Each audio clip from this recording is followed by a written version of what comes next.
Del Santo Evangelio según San Lucas. Una vez que estaba Jesús orando en cierto lugar, cuando terminó, uno de sus discípulos le dijo: Señor, enséñanos a orar como Juan enseñó a sus discípulos.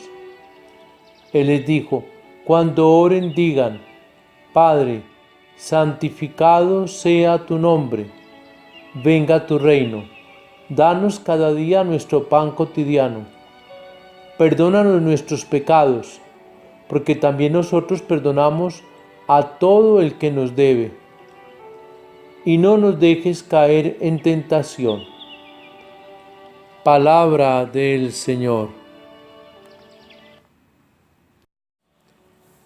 San Lucas hemos escuchado muchas veces que es el Evangelio de la oración, una de sus características.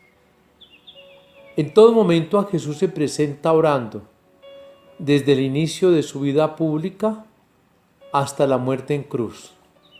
Y para los grandes momentos de su vida, como la elección de los apóstoles, se pasó la noche en oración. Curioso que los discípulos les digan que les enseña a orar, ya que ellos provenían de familias judías donde se oraba 3 veces al día, en la mañana, al mediodía y en la tarde. Jesús también, como buen judío, oraba, pero al parecer oraba más que los otros. Y bueno, en las religiones orientales esa es la característica, la oración, pero con una diferencia del mundo judío. Es una oración orientada desde la oración al Creador, al que lo puede todo, al que les ha librado de las manos de sus enemigos en Egipto, al que les ha acompañado en la historia. Pero ahora la oración de Jesús es diferente. Y por esto los discípulos se atreven a decirle: enséñanos a orar.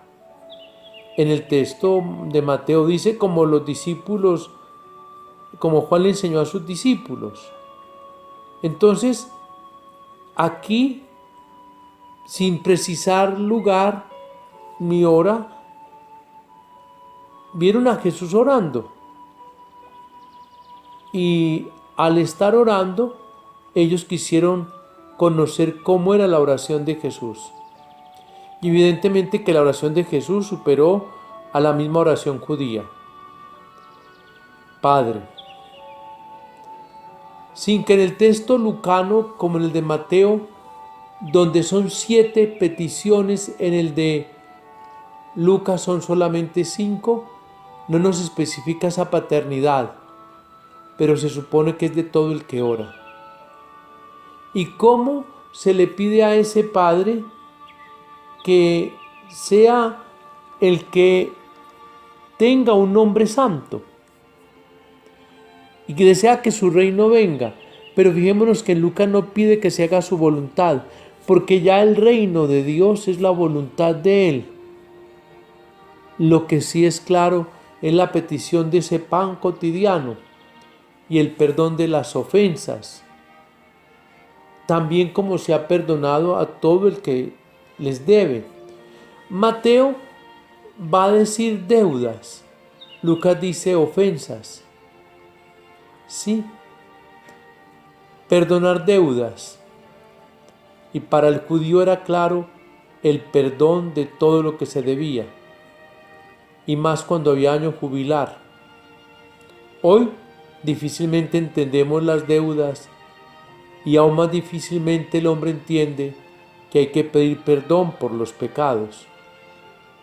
Igualmente que Mateo o Lucas nos coloca que Jesús pide que se nos libre de la tentación de caer en ella. Para Mateo será que se libre del maligno. Porque Mateo tiene otra perspectiva de la vida de oración. Lucas, al querido Teófilo, le enseña a vivir haciendo la voluntad de Dios sin caer en el pecado. Continuamos pues con este amigo de Betania que nos ha enseñado a cargar sobre la cabalgadura del caballo al que está herido, y Él lo ha pagado todo por nosotros, y lo hemos de escuchar para aprender a orar con Él, en la confianza de los hijos que saben que su Padre los escucha. Examinemos nuestra vida de oración. Recordemos, como lo dice Santa Teresa de Ávila, hay dos clases de oración, la vocal y la mental. La vocal es la que aprendemos en casa a recitar, como el Padre Nuestro, el Ave María y otras. La mental es la que nace de nuestra profundidad del pensamiento y en ella le expresamos a Dios nuestra realidad de cada día y nuestra historia. Sea alabado Jesucristo. Y la bendición de Dios Todopoderoso, Padre, Hijo y Espíritu Santo, descienda sobre ustedes y les acompañe siempre. Feliz día en el Señor.